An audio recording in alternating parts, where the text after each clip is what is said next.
Recently, I wanted to find a way to mount a secondary monitor for my computer, but I didn't want to drill any holes in my desk, and I didn't want to try to modify some store-bought monitor mount that would probably just frustrate me and end up not working the way that I wanted it to in the long run. So I decided to fire up CAD, make a few parts, and print them out on my 3D printer. So the first thing I had to do is come up with a way to mount the monitor to my desk without drilling any holes. So I came up with this bracket here. And what this is this front part right here, this little half circle, rests on the front pins of a shelf mount. And then this one here, this half circle here, rests on the bottom side. So basically it slides in and mounts like that. So all the weight is here on the front, but then it goes underneath this other pin right here. And then this section here is for a 1/4-inch aluminum rod. So I printed out 2 of these, and that's what holds the monitor up. Basically, that goes in between the sides of the desk here, resting on those pins on either side. That's what actually holds the monitor. So let me take the monitor down here and I'll kind of show you, hopefully, how this works. It's really simple. Hopefully there's enough cable slack, and there isn't. Let me unplug the monitor.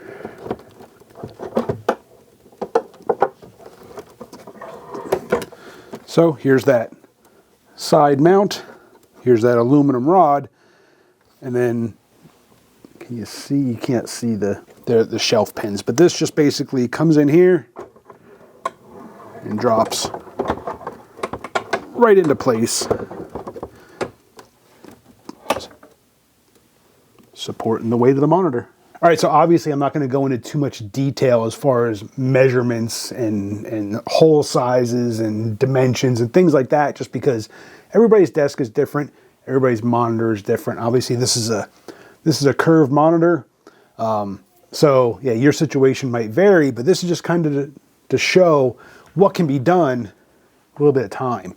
So once I had this part designed in the way that I liked it, I made the bracket that actually goes on the back of the monitor. Now, you can't see the file name. This is actually the 6th version of this bracket. The first one, you would think it would just be a flat mount through, these 4 holes here is what mounts to the back of the monitor itself. And then with the side pieces,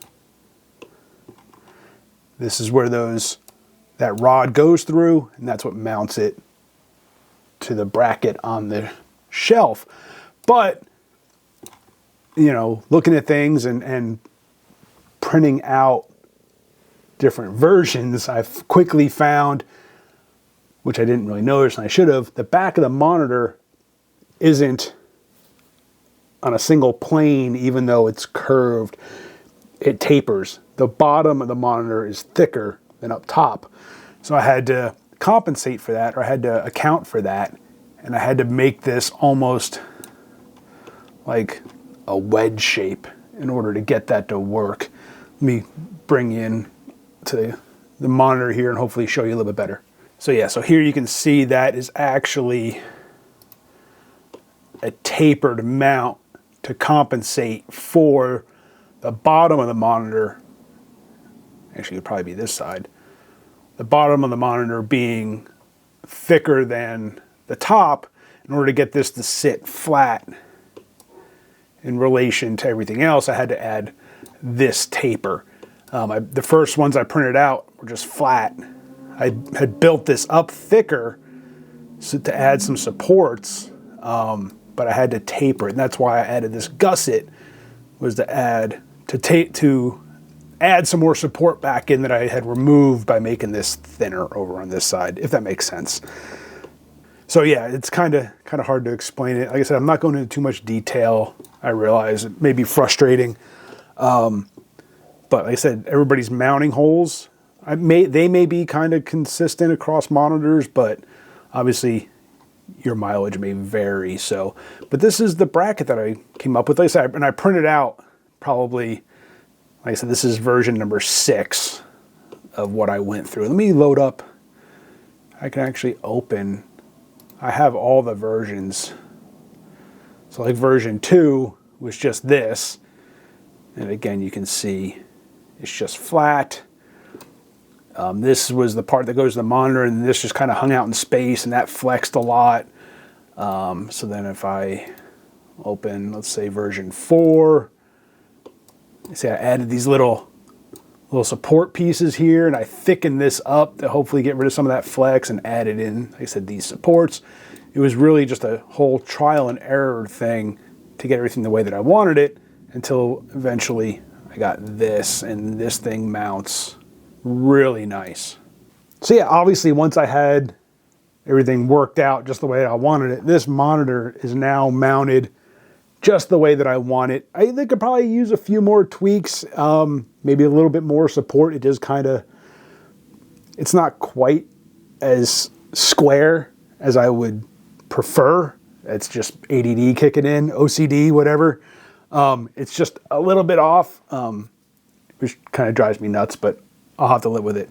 But, and the real reason why I wanted a second monitor, obviously, because, doing a lot of stuff here, but, on the weekends, I meet up with some old friends, and we do a lot of D&D over video chat. So I needed a place to nerd out and put my my D&D character sheet.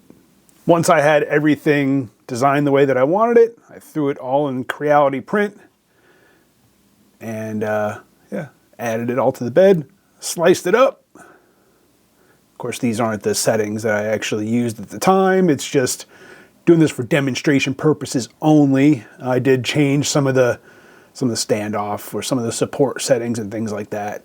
But now this says 4.5 hour print.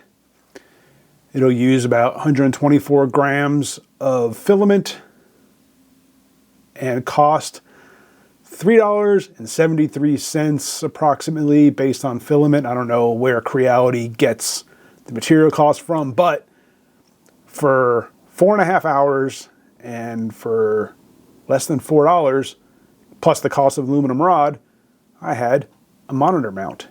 There you go. Some time in CAD and a 4.5 hour print and less than $4 in material, you can make yourself a monitor mount or a lot of things.